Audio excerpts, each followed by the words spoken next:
ఇక ఎన్నికల సమయం దగ్గర పడుతుండటంతో చంద్రబాబు తన దూకుడు పెంచారు. 5 ఏళ్లలో వైసీపీ పాలనపై విమర్శలు చేస్తూనే మరోపక్క తమ పార్టీ అధికారంలోకి వస్తే ఏం చేస్తుందో ప్రజలకు వివరిస్తూ వస్తున్నారు.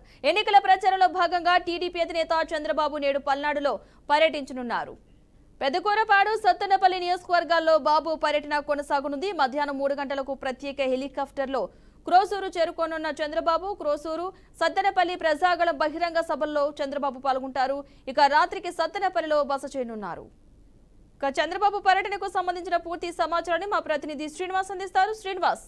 పద్మ, ఈరోజు తెలుగుదేశం పార్టీ అధినేత నారా చంద్రబాబు నాయుడు ప్రజాగళం బహిరంగ సభలు పల్నాడు జిల్లాలో పెదకూరపాడు నియోజకవర్గం, సత్తెనపల్లి నియోజకవర్గంలో నిర్వహించడానికి ఏర్పాట్లు పూర్తి చేయడం జరిగింది. అయితే ఎన్నికల నోటిఫికేషన్ వెలువడటంతో దూకుడు పెంచినటువంటి చంద్రబాబు ప్రతిరోజు 2 నుంచి 3 బహిరంగ సభల్లో పాల్గొంటూ ఉన్నారు.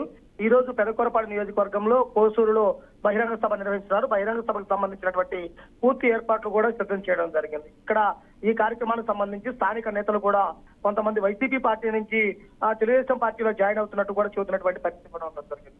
అలానే 4:30 గంటల తర్వాత మొదట సభ కొరసూరులోను, తర్వాత సత్తెనపల్లి నియోజకవర్గంలో సత్తెనపల్లిలోనే 2వ బహిరంగ సభ కూడా ఉండనున్నది. అయితే ముఖ్యంగా చూసుకున్నట్లయితే కనుక పల్నాడు జిల్లాలో తెలుగుదేశం పార్టీ ఆధిపత్యం చెలాయించడం కోసం వరుస సభలు నిర్వహిస్తూ కూడా దిగ్విజయంగా పూర్తి చేసుకుంటున్నారు. గతంలో చూసుకున్నట్లయితే కనుక యువగడంలో నారా లోకేష్ ఈ ప్రాంతంలోనే పర్యటించారు. తర్వాత చంద్రబాబు మీకోసం యాత్ర కూడా నిర్వహించడం జరిగింది. ఇప్పుడు మళ్ళా ప్రజాగళం పేరుతో నిర్వహిస్తున్నటువంటి బహిరంగ సభలు పెదకూరపాడు నియోజకవర్గంలో మొదటిది, తర్వాత 2వది సత్తెనపల్లి నియోజకవర్గంలో నిర్వహించడానికి కూడా సిద్ధం కావడం జరిగింది.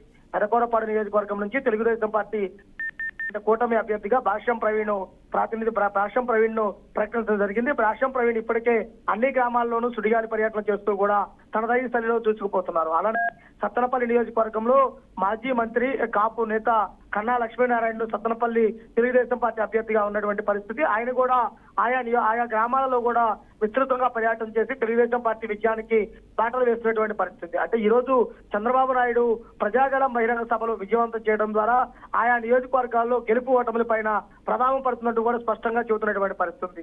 ఇప్పటికే చూసినట్లయితే కనుక కోసూరు, సత్తెనపల్లి ఈ 2 ప్రాంతాల్లో తెలుగుదేశం పార్టీ కార్యకర్తలు భారీ సంఖ్యలో చేరుకుంటున్నారు. తమ అధినేత ఎప్పుడొస్తే అప్పుడు స్వాగతం పలకడానికి కూడా సిద్ధమైనటువంటి పరిస్థితి. అలానే చూసుకున్నట్లయితే కనుక ఎక్కడైతే అంటే ఈ బహిరంగ సభలకు సంబంధించి చూసుకుంటే ఆయా అభ్యర్థులు బలాంతో పాటు స్థానికతను కూడా చూసుకొని ఆ యొక్క స్పీచ్ ఇవ్వటము, వాటితో పాటు ఏ అభివృద్ధి కార్యక్రమాలు చేస్తారు ఏంటనే వాటిపై కూడా పూర్తి స్థాయి ప్రణాళిక కూడా సిద్ధం చేసి స్థానిక అభ్యర్థులు చంద్రబాబుకి ఇవ్వడం, చంద్రబాబు అటువంటి హామీలను కూడా ప్రకటించే అవకాశం కూడా కనపడుతుంది.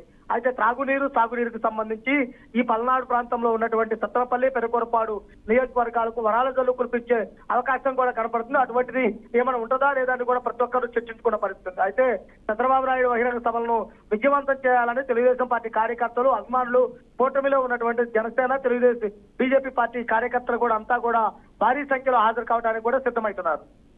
Right, thank you Srinivas.